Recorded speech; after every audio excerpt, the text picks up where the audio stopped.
first cast, I stick a huge rainbow. There is an old timer about 50 yards upstream of me. And he's like, did you just catch a rainbow out of blah, blah, blah? Yeah. He's like, I have been fishing this hole for 30 years and I've never seen someone pull a fish out of the side channel. He's like, good job, young man. Was that like the trophy, the good job, young man? Oh, from yeah, dude. From the silverback, you know, put it I on mean, the yeah, mantle? dude, yeah. Oh. Yeah, I mean, nothing better in fly fishing than an old white dude telling me that I did it right. You know what I mean?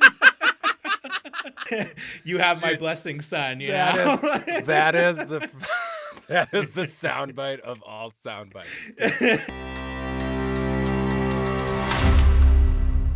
This is the Outside Podcast with Patty O. I was 8 years old when my dad changed my life forever.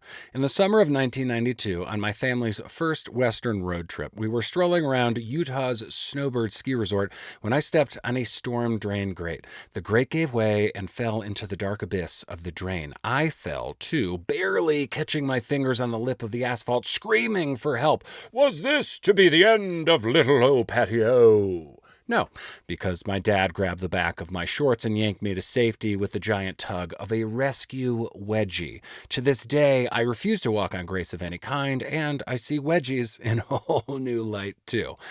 That was not the first nor the last time. My dad was there when the ground crumbled underneath me. I'm not really sure what my life would be like without my dad, but I hope it would be as filled with perspective, laughter, and gratitude as that of avid fly fisher and professional chef Ranga Perera.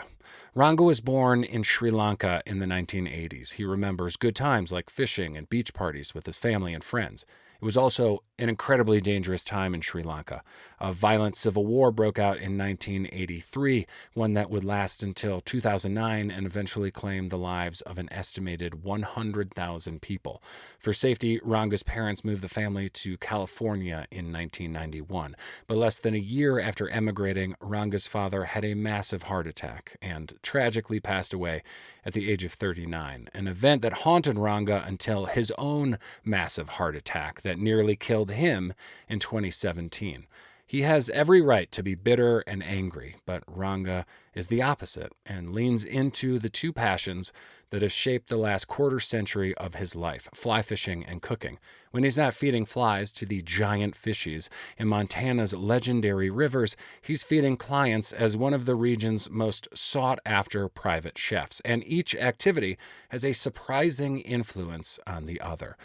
I thought this would be an emotional conversation about dealing with tragedy, but it's one of the most joy-filled chats I've ever had.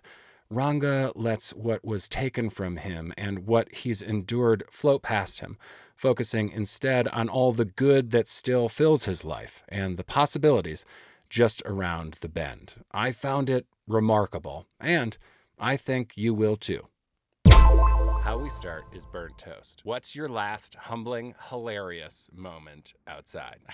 That I did or I was involved in? Hey, there's no rules here. You can definitely say this is what I witnessed of my friend. That's exactly what this story is going to be. And it Perfect. happened on Sunday, the day Perfect. that I got to fish after 4 months. So super fired up. I'm late getting over there because I'm just dragging butt. I'm putting on my waders and I'm looking at my homie. I'm like, dude, it feels so good to just get the gear on. And he's like, all right, bro, let's roll. We've only got an hour, right? Uh-huh. This is in between me getting there, his kids being like, when are we eating? Why can't we go fishing? Get in the car, and he drives a big, typical fly fisherman rig. He's got a Toyota Tundra. Ooh. He is also equally excited, and he throws the rig into reverse, and he just swings out. He completely forgets that my rig is right around the corner in his blind spot. And I'm like, oh, he's not slowing down. I'm like, Tony. And right then, bam, smashes into the front of my rig.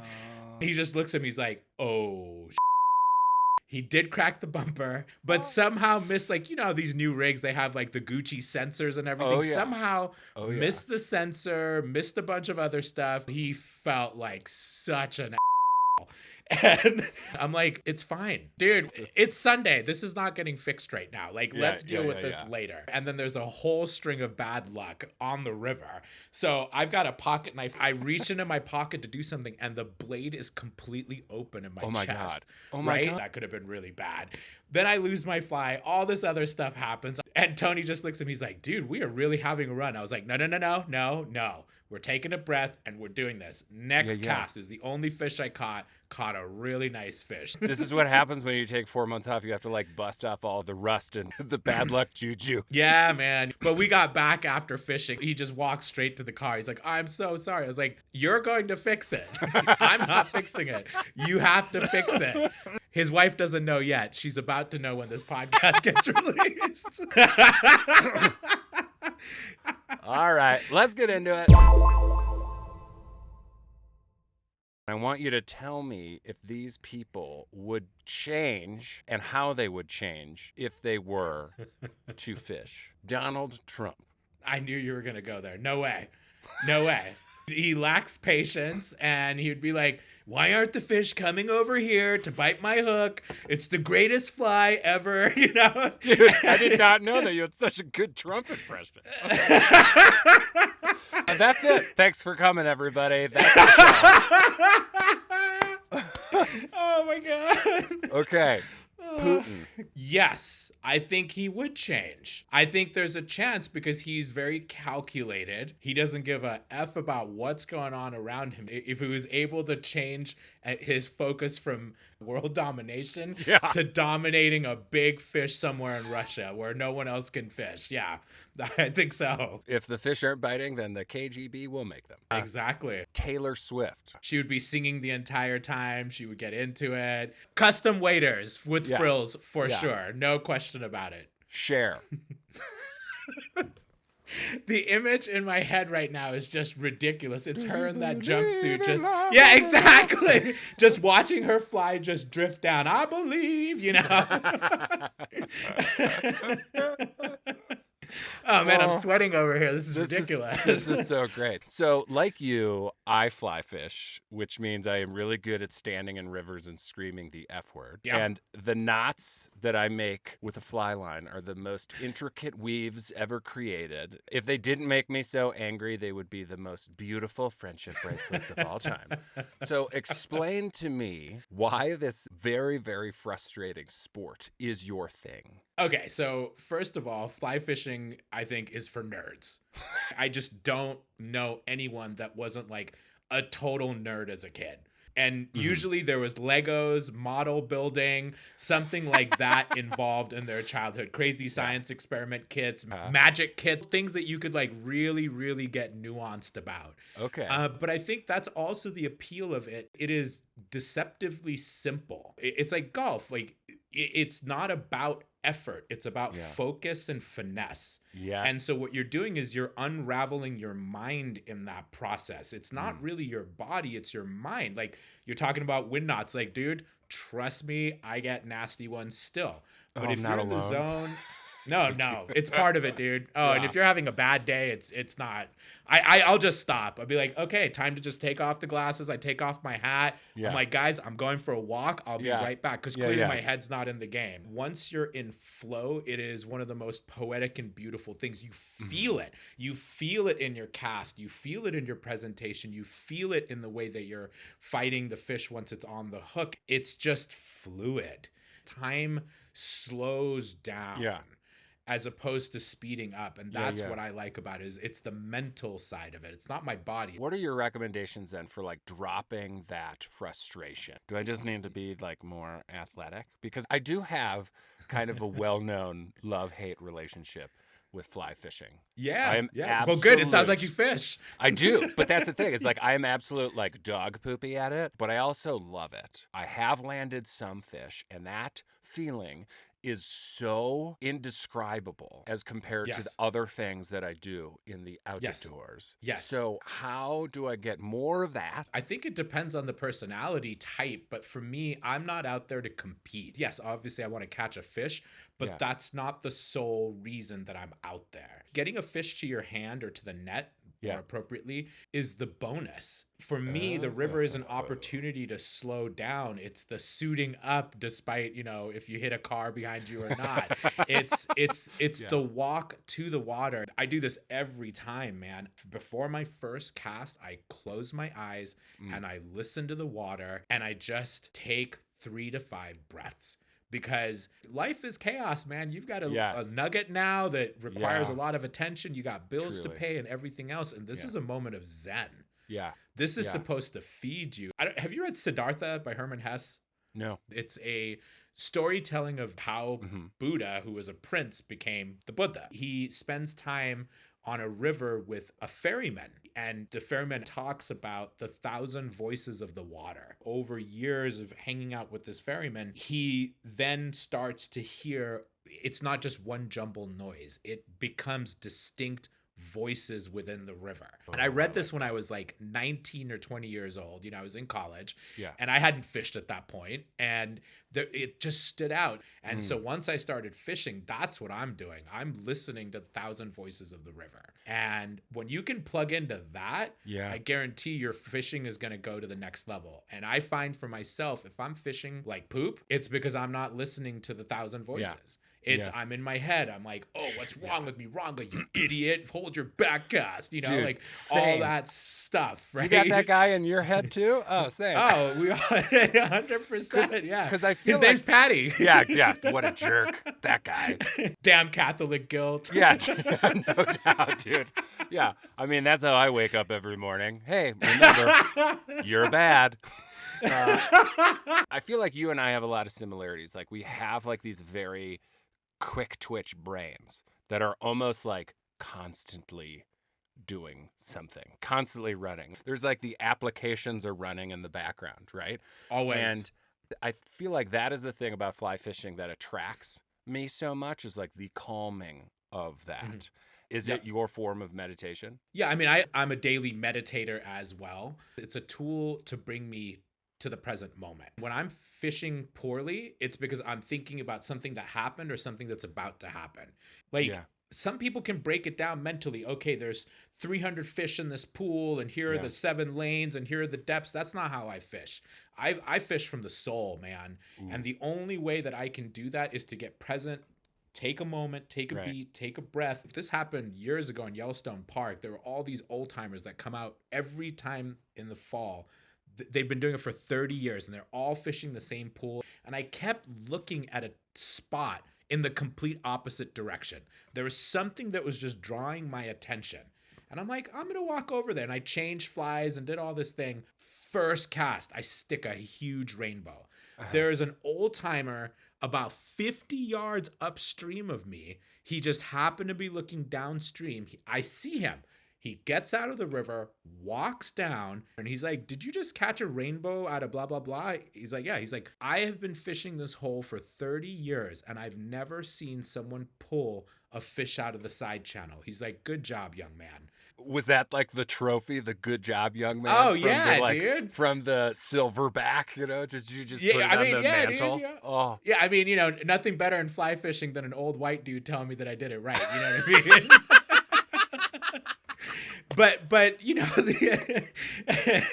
you have my blessing, son. That is the soundbite of all soundbites. Hey, thanks for coming out, everybody. That's the twice show. Now you said that. Let's go for the third. But that's the thing, right? It's like that could only happen if I followed my instinct. I'm like, everyone's working this pool. I'm not trying to be different. I'm just following this gut feeling. And the only way that I can trust that feeling is to give it credence and credibility. I look at it as an opportunity to play in a way that you don't have to get your head into it. It's almost like, it sounds silly, but almost like an inner child thing. It's like, you're just messing around with blocks. Like there's no purpose to it, right? Like your kid's going to do this soon enough. Like they're going to start drawing and they're going to be like, Dad, look what I did. And you're like, okay, amorphous blue shape with sparkles on it, right? But they're so stoked because they got to create this thing and just flow with it. Fly fishing is the erector set of the outdoors. 100%. Or in my case, Lego, you take a lot of life lessons from fly fishing. I do. And there are a lot of like funny cliches about fly fishing. I mean, there's funny cliches about every kind of character in the outdoors, and the fly fish bro is one of them. Also, like the Zen, like philosophizer of the water is one of them. Do you relate to the like elite level Montana fly fish bro cliche, or do you relate to it more as like, this is just a thing that my friends and I do, and luckily I take these lessons and apply it to my life? Ooh, I would say more of a hybrid model, because there is like, the bros are good. They get after it. They're frothing for it. They're chomping at the bit for it, right? Like, and I get excited. You know, like, yeah, we can talk about me being zenned out, but like, I am excited. Don't get me wrong. It's more how I want to focus that energy. And harness that energy. You know, if we're talking about the Force in Star Wars, it's like, what do you want to use the Force for, good or evil? And like, how do you want to utilize it? You want to just move starships around, or you want to like do some cool shit and change the world? You know, like, what do you want to do here? Do you think that you relate to fly fishing as a Montana guy because you've lived there for almost 2 decades now? Or do you relate to it more as a Sri Lankan immigrant? Ooh. That's a great question. Wow, that's getting me thinking here. That's what we're here for. I like it. Insightful question. Insightful. I would say when I first started, it was more to be that Montana vibe. I mean, I loved it day one, right? I really, really loved it. I think with any art form, no matter who you are, and I would relate this to cooking, is you have to learn the fundamentals. And when you're learning the fundamentals, you look to your heroes, and they're a certain way, and they dress a certain way, and they talk a certain way, and there's the vernacular, right? There's the verbiage that goes with it and everything. And then along the way, you get to a level of proficiency where then you start to figure out, this doesn't work for me, but this does. I want to explore this thing more. And you find your own style. Yeah. And I would say in finding my own style, it is rooted in the Rocky Mountains, because this is where I learned how to fish, but I'm originally from an island. What appealed to me about getting into waders was tromping around crystal clear water, looking at rocks and checking stuff out, and it reminded me of tide pooling as a kid. Yeah. And so now I'm in this place where I'm able to combine the fundamentals and the technical aspect of what I learned in the Rockies, but with that childhood joy of exploration and everything else that I remember as a kid in Sri Lanka. Well, let's talk about that, because that seems really interesting to me. You know, like, what are the similarities between your time in the outdoors in Montana now and the memories you have of being a kid in Sri Lanka? I also spent time in the Middle East in Oman as a really young kid. My dad was working there. Like stunning beaches. Like, to this day, I haven't been back in 37 years. And I still remember distinct spots from my childhood in Oman. Wow. And my memories of being in both places was how much of our social life and our loved ones were with us in or around the water. So in Oman, it was my dad and his crazy, insane friends hiking over a cliff. And we would hike in coolers and food and tents and all this stuff. And he had this like little tiny cove that no one knew about because it was really inaccessible. And we would drop in, start a big fire, and we would hang out for 2 or 3 days. There's all this food, and we could swim whenever we wanted to. And it was the same thing in Sri Lanka, especially on the ocean. We would go as a family, and we would take picnic lunches with us, and we go for a day on the beach, which looked a lot different than the day on the beach here. You know, it's not just like bikinis and everything else. Like, that was foreign. It was more spending time together. I fish solo pretty often because sometimes I need to. Sure. But the people that I'm on the river with fishing are the people that are the most important to me in my world. They're my closest friends and the people whose tutelage and wisdom I gain from. They're, you know, a lot of them historically have been older than me. They were my mentors. So there was all these lessons that they were teaching me along the way. And I think that for me was also an important factor. But in general, the tie-in for me was being in an exploratory learning state and also a joyous state with people I love. That was what carried over from my time in Sri Lanka and Oman to here. you and your family come to America in the 90s, to California, and you end up going to UC Berkeley to study poli-sci. You've said previously that you felt you were kind of a mess. What was wrong? What was missing? Yeah, I think there was a lot going on. So one was, as the eldest son of a family who, lost my dad to a heart attack. Yeah. Within a year of moving to the States in 91, Yeah. I felt this burden. And I was lucky that my mom wasn't like the traditional stereotypical Eastern parent of you got to do this. Like, she's like, just find what makes you happy. I just want you to be a good person. I'm like, okay, cool. I don't need to be a doctor. Like, okay, thanks, mom. Like, that's cool. So I was lucky in that way, but I felt that pressure. I had a younger brother, but I self-imposed pressure of my parents sacrificed so much to get us here, and my dad died, and we had the option of going back to Sri Lanka and being much more comfortable in Sri Lanka, but my mom's like, no way. My husband and I agreed on this was the dream for the boys. We're staying. And so after my dad died, I took on a lot of that pressure, and when I got to college, I now understand that I had crippling anxiety and probably depression. There were all these unprocessed traumas, basically, is the best way I can put it, of watching my dad literally collapse in front of me and die. And everything that meant, that ripple effect that occurred from that monumental moment. This isn't even considering living through a civil war in Sri Lanka and being held at gunpoint and all this other stuff that had happened before I got to the States, which is why we got here in the first place. And so when I got to college, I was untethered. And I think that's a function of age, right? I was 17 when I started college, and who the hell really knows what they're doing at 17? And I'll be honest, also, like, I didn't drink, I didn't smoke pot, I didn't do anything. And I'm like, here it is. The Dare briefcase is here in front of me. Like, let's go. And there's no one around me. There's no one to monitor me. And I just went berserk. And I exploded in so many different directions. And with that, I'm the first person in our family to go to college. So I'm figuring this out on my own. So I don't have a support structure. Yeah. And looking back, I would have done it a little differently. I would have probably been seeing a therapist. I would have reached out to more of the community around me. I was lucky that I did have some people just kind of towards the end be like, whoa, dude, you need to reel this back in. And it wasn't that I was that family who did that, or was that friends? Because it sounds like to me what you're describing is, kind of like getting shot out of a cannon, and it's recklessness camouflaged as freedom. Yes, that I would absolutely say that. Freedom meant being reckless. Yeah. All of a sudden, there's no guardrails. I knew my family was worried. My mentor, Rick, he was the guy that got me to Montana, got me into fly fishing. Yeah. He's Obi-Wan. And he was like, dude, you got to get out of here. And I was so unhealthy. Yeah. And I just somehow graduated. And if I stayed, it would have cost me. It would have cost me my life. Yeah. In one way, shape, or form. Getting to Montana was what switched everything. Being out here in the outdoors and getting on the river and everything else, I feel like my life is a cannon explosion again, but with guardrails. I see it as just like a shot towards the stars. Yeah. Like, my life has gotten infinitely better. It was the best thing I ever did for myself, was moving out to Montana. You ended up in Montana in kind of a circuitous way, right? It's the early 2000s. You've graduated, you get a job, you're feeling kind of lost in your early 20s.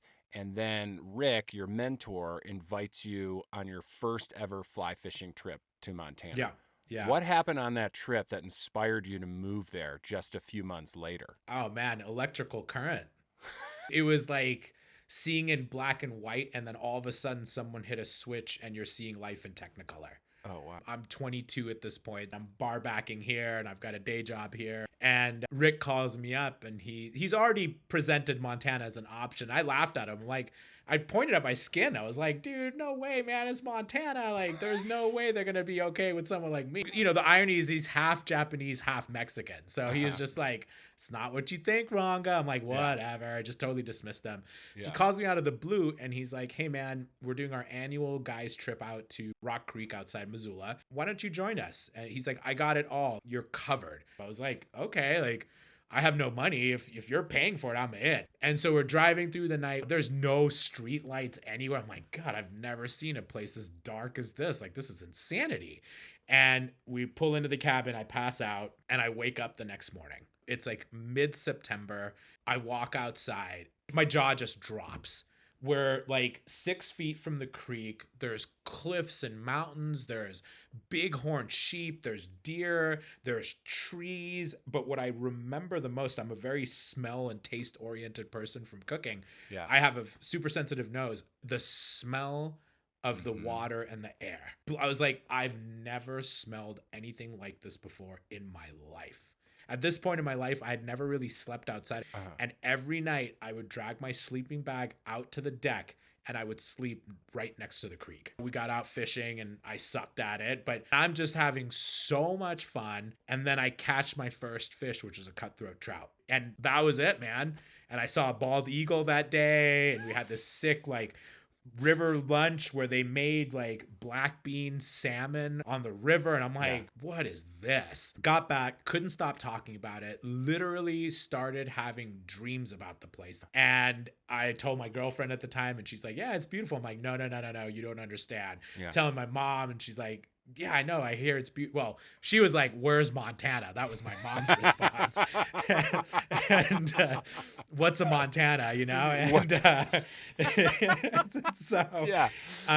man. So I was literally haunted by just this magnetic pull back out. And so I called Rick up and I'm like, I want to spend a summer out there. I don't know what I'm doing with my life. He's like, I think that's a great idea. He's like, apply for a job. I'll be your reference. Here's the deal, blah, blah, blah. Got a job. I was definitely the only kid from California. I knew nothing. I still remember driving my Saturn SL1 4-door green sedan, just packed with whatever. Yeah, I'd never seen snow fall out of the sky until that drive to the ranch. Unreal. And I pull up, I'm a little early, and this dude walks out, and 6 blue heelers are like, I'm like, and I put my hands up, dude. I'm not kidding. I'm like, my name is Ranga. I'm supposed to work here. Cause I'm like, you know, it's this dude, like this crazy cowboy with leather cuffs on. He laughs. The first 2 or 3 weeks, I was super nervous, flashlight everywhere. And then after a while, I got comfortable with the silence. Every day after the shift, I had this little spot on the creek called Meditation Rock. It was like curved like a seat, and I would watch moose walk around, and I'm like, this is it, man. Yeah. And what was supposed to be a summer job turned into 20 years later. I feel so much kinship with your story because the same thing happened to me, but with skiing and with Colorado. And I think similarly to you, like when I moved out there, I was like, I am adopting all of these things. Like I am so green. I am so like wet behind the ears rookie status, but I want to be the guy, the Colorado guy. When you moved to Montana just a couple months after this very fateful fly fishing trip, like you did that, right? You start fly fishing more and more, spending more time outside. You work on a friggin' dude ranch for crying out loud. And then you get a gig chefing for members at the very fancy Yellowstone Club. So how exactly has fly fishing informed your cooking? Dude, these are great questions. Yeah, I think there's a couple of things going on there. With fishing, my friend that smashed my bumper, he said, dude, it was so obvious from the beginning that you had the soul of a fisherman. There was something that resonated for you, and it was very clear when we first met that you didn't have the skill set, but there was a magnetic draw for you. Yeah. And it was the same thing with cooking. I had several mentors, but one in particular, Chuck Schomer, at the time, he was the only James Beard chef in all of Montana. I was working with him at the Yellowstone Club, and I still remember him taking me to a side, and he's like, Ranga, you understand flavor. That is not teachable. What you don't have is technique. I can teach you technique. You have what it takes. You don't know how to do it. Yeah. But because you have the love, the passion, and this innate ability, we can show you the tools.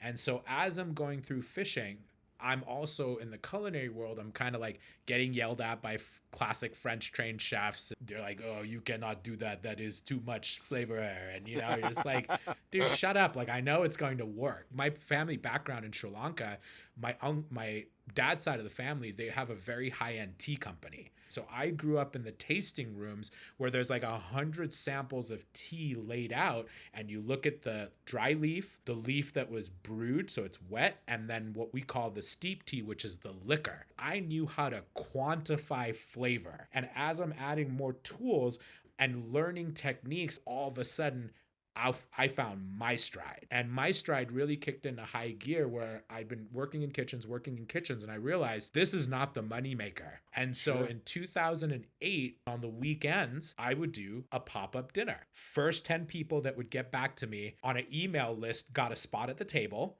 And we're only doing one dinner. We're doing that menu for 2 nights. Yeah. There's no multiple rotations or seatings. So it's super limited. It's the club you can't get into. It's chill as all hell. So from 2008 to 2012, there were no pop-up dinners here. Underground dinners weren't a thing. Yeah. And all of a sudden, other people started doing it, but they were trying to make money. I was doing it strictly for creativity and learning.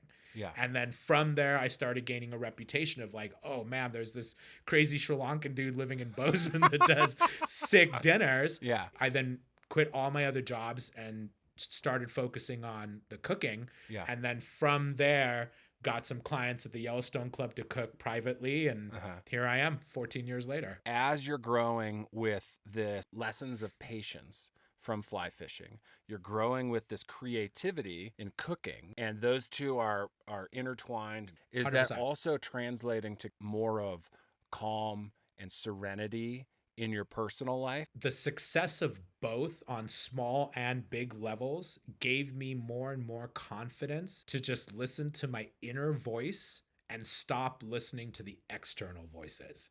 To trust that inner knowing, that inner guide. We live in a very distracting world. Yeah. But if you can silence it all and listen to yourself, you've got the answer. How is it helping in the continued processing of the loss of your father? Ooh, okay. So with my father, I mean, there's a lot of layers, right? There's a lot of layers. In parallel to the fishing and the cooking, I'm also now in therapy, and I've done workshops, and I've journaled, and I've cried, and I've yelled, and I've screamed. But along the way, there was a discovery of I'm chasing my father's legacy, his ghost, his approval. Oh my God. In that building of the confidence, I realized that I'm my own person, that my dad influenced me, that there are great characteristics that I have from him, but he's him and I'm me. I am not my dad. And the last part of that was the heart attack. My dad died at 38 of a massive heart attack. And that was the biggest fear I had in my entire life. It wasn't public speaking. It wasn't fear of failure. It wasn't any of that. It was, will I die of a heart attack? Oh my God. And I had mine at 36. And once that happened, I'm like, the worst possible thing that I have been the most scared of has occurred. Yeah. I have come out of it. I am better for it. It has forced me to deal with so much stuff, mental health especially, that I was avoiding. Yeah. It's done. You're free. You are not in the shadow of your father in any way anymore. That was the healing. That is a remarkable thing to take away, because this was a massive heart attack. Like, you almost died. Like, I don't know if there's such a thing as like, oh, like this is, I just had like a chill heart attack. Like, I don't think that's a thing. But like the cutoff point for resuscitation is like 4 minutes in the hospital. And they were like, well, let's go a little bit more. 30 extra seconds. Yeah. And then you were literally brought back to life. Yes. Yeah. When you actually get discharged from the hospital, are you like, okay, here is the new way that Ranga does life? Because this was the flag in the ground moment. There is everything that is like precedes this, and now everything that moves forward from this. No more fear. And the biggest thing for me was no more avoidance. If there's something going on, don't shovel it, deal with it, right? Because even my heart health, I knew I needed to get checked and I didn't. And so I was like, no more burying stuff under the rug. You got credit card debt, deal with it. Yeah. You've got a conversation you need to have with a friend, bring it up. Yeah. No more pretending. When your dad died, you were very young.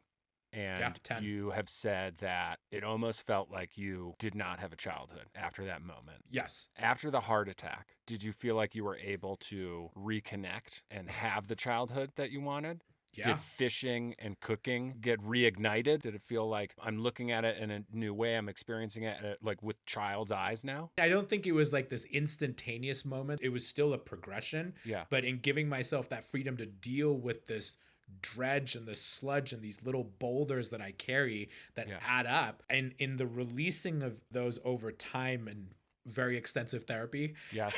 I feel that I am very much grown up in some ways, but I feel like my daily attitude is much more childlike. It's much more joyous, and looking at things through the balance of experience and also being just curious enough to want to continue to engage, because that's what kids do. They're curious. Oh, yeah. Right? So how has this new perspective on looking at life through the eyes of a child shifted or transformed your time outside? Oh, way more gratitude. Way more stoked to just be outside. I know I'm eventually going to fish, and I know I'm going to catch a fish and everything else, but I take more time outs now. I'm just so excited to just be there. And it's the same thing with cooking. Like I've been working my butt off these last couple of months. Yeah. But then I remind myself what an amazing thing it is to be able to create good food. Before the heart attack, what drove me with food was creating the perfect bite. I wanted to just wow you, make you stop, make you moan and groan and roll your eyes and reach for a cigarette after, whatever it was, These tacos have really curled my toes, Ranga. Yeah, exactly. Wow, what a slaw, I love making great food, but what drives me, because life is short and precious, is people connecting over a meal. I think we have a lot of difficult moments because we think we're alone, but we're not. Yeah. I think we need to be selective in who we have in our world, but we all have great people in our world. So let's foster and grow that. And I think food is one of the best and easiest ways to do that. Number 2, close second, getting outside with the people who mean the most to you. When I think about fishing, I also think about the annual trips that I have with my mentor, Rick. Every June for the last 22 years, we fish Rock Creek during the salmon fly hatch. Some years it's garbage, sometimes it's awesome, but it's every single year. I know I'm going to see him, and I'm going to see Glenn, who I drove with for the first time to Montana in 2003. And so there's this revisiting of roots and this connection that I think is special. And my buddy Jeremy, every year we go to the Bob Marshall. Some days I'm like, I just need to get on the river. Sure. But when I think about fishing, I'm thinking about my homies. I'm thinking about how great it's going to be to just like laugh and just be idiots and, smash into the bumper and laugh about it. You know what I mean? Because it's like, it puts things into perspective, man. Our time with ourselves is precious, but our time with others is really, really, really finite. Friendships change, relationships shift, parents pass away, like all this stuff, right? And so it's like, get outside and go do something with these people, man. Create some memories. And for me, being able to do that outside and over food, hopefully both, is the perfect recipe of happiness in life. It is now time for the final ramble. What is one piece of gear that you cannot live without? Fishing or cooking? Yes. Oh, man. I mean, my knife. A Stitch is the knife's name. Goes Your knife's everywhere. name is seriously called Stitch? Yeah, 100%. Love it.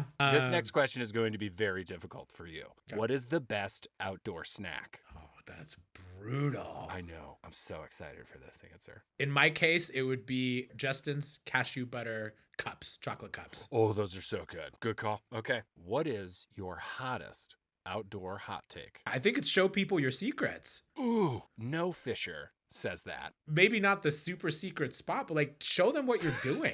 Well, not all your secrets, but like these secrets. Show your secrets accordingly. Yeah. But show them. What are you holding on to it for, dude? Someone's going to discover it. Right. No one's putting a flag on it, dude. Like, trust me, you're not the only one. Yeah, it's not your secret, bro. Everybody already knows, bro. Yeah. Share it with someone. Dude, thank you for this. I so Oh appreciate my you. God.